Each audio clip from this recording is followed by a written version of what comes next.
বন্ধুরা, আমাদের নূপুর ভ্লগস গল্প চ্যানেলে আপনাদের সবাইকে স্বাগতম।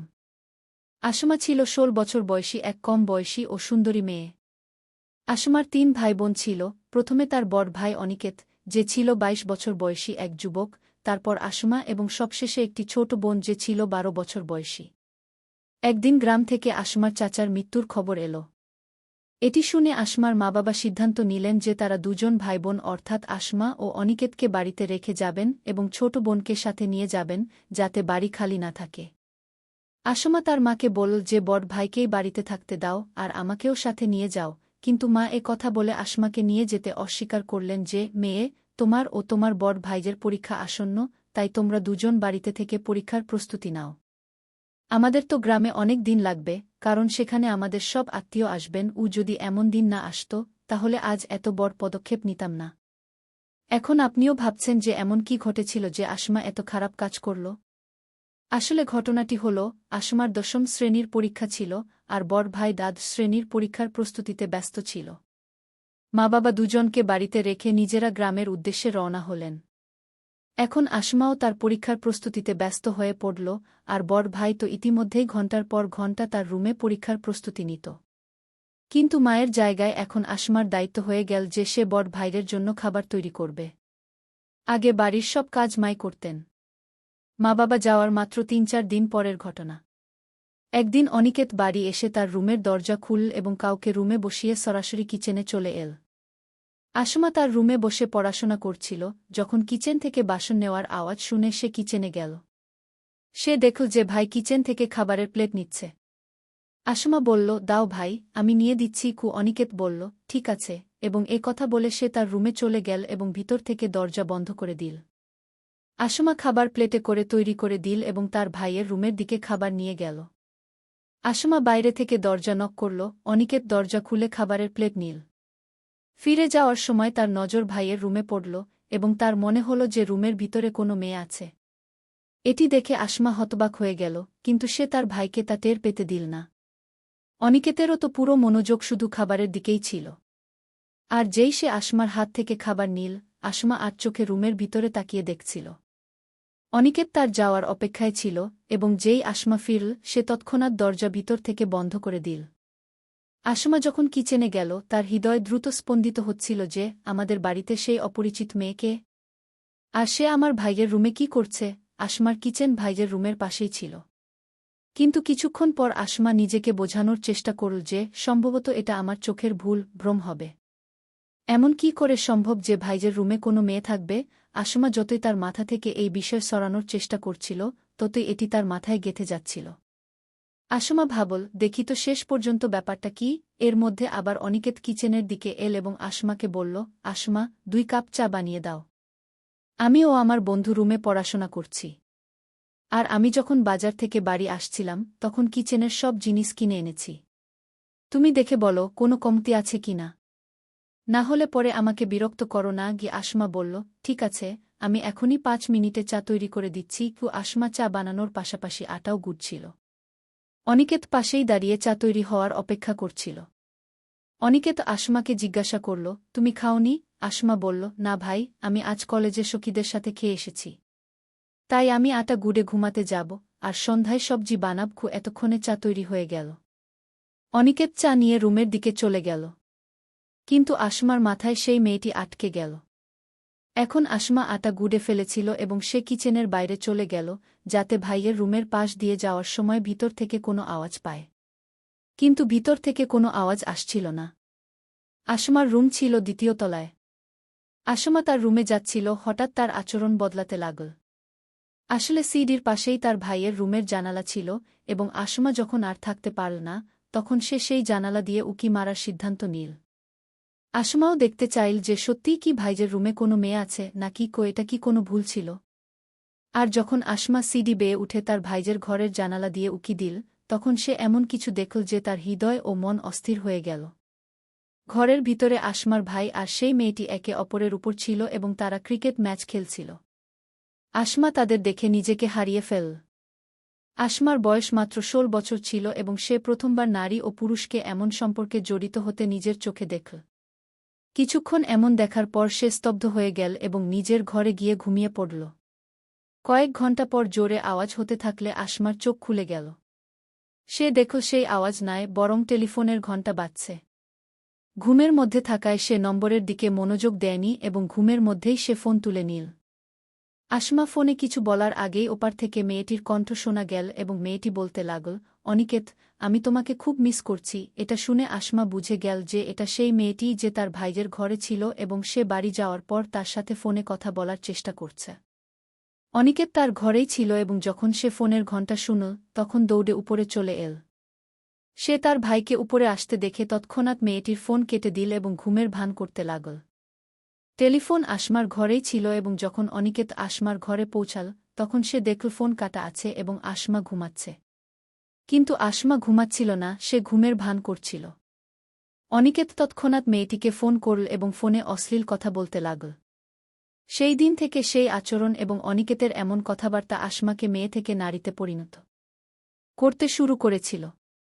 এখন রাত ৮টা বাজে। আসমা রাতের খাবারও তৈরি করেনি। অনিকেত যখন কথা বলে ফোন থেকে উঠল তখন সে বলল, আসমা, উঠো, তুমি তো খাবারও তৈরি করনি। কত অলস! তখন আসমা অভিনয় করে পাশ ফিরে উঠল এবং বলল, কটা বাজে ভাই? সে বলল, রাত ৮টা বাজে। তুমি তো ঘোড়া বেচে ঘুমিয়েছ, খাবারও তৈরি করনি। তার ভাইয়ের কথা শুনে আসমা অভিনয় করল যে ৮টা বাজে গেছে।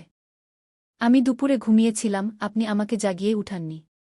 তারপর অনিকেত বলল, আসমা, তুমি যা খাবে তা খেয়ে নাও। আমি বাইরে থেকে পরোটা খেয়ে এসেছি। সকালে আমাকে ইউনিভার্সিটিও যেতে হবে। এ কথা বলে অনিকেত ঘুমাতে চলে গেল। আর আসমা আবার দিনের সেই ঘটনা আর রাতের অশ্লীল কথাগুলো ভাবতে লাগল। আসমার ভেতরে তার শরীরে একটা অস্থিরতা হচ্ছিল। আসমা সবকিছু নিজের চোখে দেখেছিল আর কানে শুনেছিল। কিন্তু এত কম বয়সে হওয়া সত্ত্বেও তার কিছু বিশ্বাস হচ্ছিল না। আর এখন আসমা ধীরে ধীরে ভুল পথে হাঁটতে শুরু করেছিল। এখন তার মাথায় দিনরাত শুধু সেই কথাগুলোই ঘুরপাক খেত। সে সারাদিন তার ভাই সম্পর্কেই ভাবত, শেষ পর্যন্ত সে এমন করছে কেন? আর আপনারা সবাই তো জানেনই, ছেলে হোক বা মেয়ে, কম বয়সে তারা পথভ্রষ্ট হয়ে যায়। আর এটি এমন একটা নেশা যা কম বয়সে লাগলে সে এমন এক জালে আটকে যায় যা মৃত্যু পর্যন্ত ছাড়ে না। আর এইসব ভাবনা আর কথার কারণেই আসমা সেই কাজ করে ফেল যা একটা কম বয়সের মাসুম মেয়ে কখনো ভাবতেও পারে না। আর এখন তার ভাইও ভালোভাবেই সুযোগ নিল। আর প্রতিদিন সকালে বাড়ি খালি দেখে সে পড়ার অজুহাতে সেই মেয়েটাকে নিয়ে আসত। আর আসমাও সিঁড়ির জানালায় লুকিয়ে লুকিয়ে তার ভাইয়ের খেলা দেখত। আর এভাবে টানা ৫ দিন চল। ৫ দিন পর আসমার বাবা ফিরে এলেন, কারণ আসমার বাবার ডিউটি ছিল। আসমার ভাইও এখন তার পড়াশোনায় ব্যস্ত হয়ে পড়ল। কিন্তু আসমার এখন পড়াশোনা থেকে মন স্লোলি সরে যেতে লাগল। আর তার জীবন বদলাতে শুরু করল। আসলে কথা হলো, মানুষ যা দেখে তা পাবার জন্য পুরোপুরি চেষ্টা করে।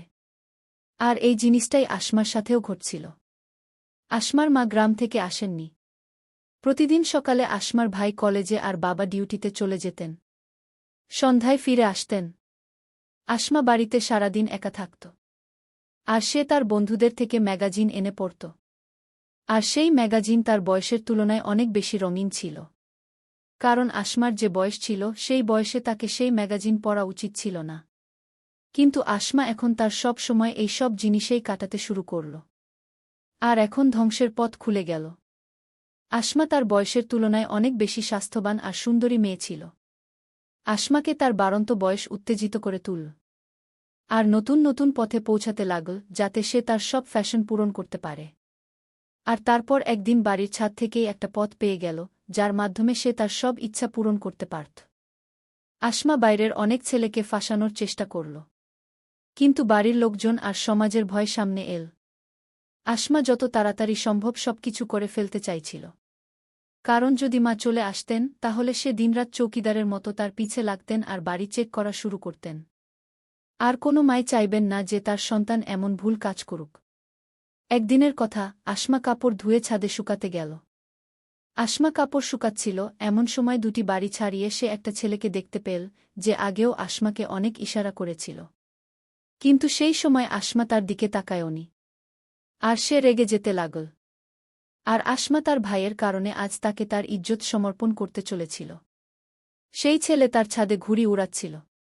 তখন আসমা তার অন্ধত্বে এসে সেই ছেলেকে ইশারা করে দিল। সেই ছেলে আসমার ইশারা বুঝে গিয়েছিল। আর যেই আসমা তাকে ইশারা করল, আর সে বানরের মতো ছাদ লাফিয়ে আসমার কাছে চলে এল। আসমা তার হাত ধরে সিঁড়ি দিয়ে নিচে নিয়ে এল।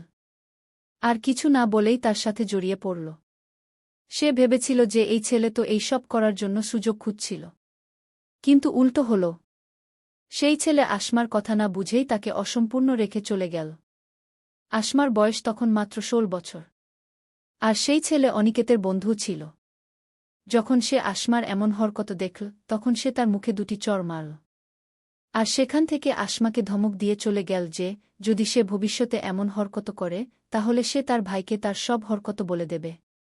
কিন্তু সেই ছেলে চলে যাওয়ার পরও আসমা এখনও মানেনি। আপনি বলতে পারেন যে জেন সিংহের মুখে রক্ত লেগে গেছে। আর সে স্কুল থেকে তার ইচ্ছা মেটাতে চাইছিল। ছেলে চলে যাওয়ার পরপরই অনিকেত বাড়ি চলে এল। আসমা উপরের রুমেই ছিল। সে কাপড় পরে তড়িঘড়ি নিচে চলে এল। তখন অনিকেত আসমাকে বলল, কিছু খাবার পাব? আসমা অর্ধেক বলে, আমার তবিয়ত ভালো নেই। বাইরে থেকে কিছু নিয়ে এসো। আর সে ঠিক বলে চলে গেল। আসমা গোসল করতে চলে গেল। গোসল করে বেরিয়ে সে তার রুমে গিয়ে ফুপিয়ে ফুপিয়ে কাঁদতে লাগল। তার কিছুই বুঝতে পারছিল না যে শেষ পর্যন্ত সে করবেই বা কি। শেষ পর্যন্ত তার শরীরে এমন অস্থিরতা কেন হচ্ছে। এই সব হওয়ার পর অনিকেত বাজার থেকে খাবার খেয়ে ফিরে এল। আর উসানে আসমাকে ডাক দিলে আসমা যেন তার ভাইয়ের কণ্ঠ শুনতে পেয়ে তৎক্ষণাৎ নিচে নেমে এসে তাকে জড়িয়ে ধরে। অনিকেত কিছুই বুঝে উঠতে পারছিল না যে কি ঘটছে। আর যখন আসমা দরজার খিল বন্ধ করে দিল, তখনই তার বুঝতে বাকি রইল না যে আসমা আসলে কি চায়। সেই দিন দুজনেই তাদের সীমা অতিক্রম করে ফেলে। আকাশ এমন কাজ করল যা ভাইবোনের পবিত্র সম্পর্কে কলঙ্ক লেপে দিল। আজ যখন তারা এ কাজ করছিল, ঠিক তখনই আসমার মা এসে সব দেখে ফেলে। সে আর সহ্য করতে পারল না এবং রান্নাঘরে গিয়ে আত্মহত্যা করে। কয়েক ঘণ্টা পর যখন আসমার বাবা ডিউটি থেকে ফিরে এসে স্ত্রীর এমন অবস্থা দেখে, তিনিও কেঁদে ফেলেন। কিন্তু ততক্ষণে অনেক দেরি হয়ে গিয়েছিল। বাড়িতে পুলিশ এসে আসমা ও তার ভাইকে গ্রেফতারের জন্য প্রস্তুত ছিল। যখন আসমার বাবা এই খবর জানতে পারলেন, পুলিশ চলে যাওয়ার পর তিনিও বিষ খেয়ে আত্মহত্যা করলেন। এই গল্প থেকে আমরা শিখতে পারি যে শিশুদের সামনে এমন কোনো ভুল কাজ করা উচিত নয় যা তাদের মনকে বিভ্রান্ত করতে পারে। আমাদের সম্পর্কের মর্যাদা রক্ষা করা উচিত।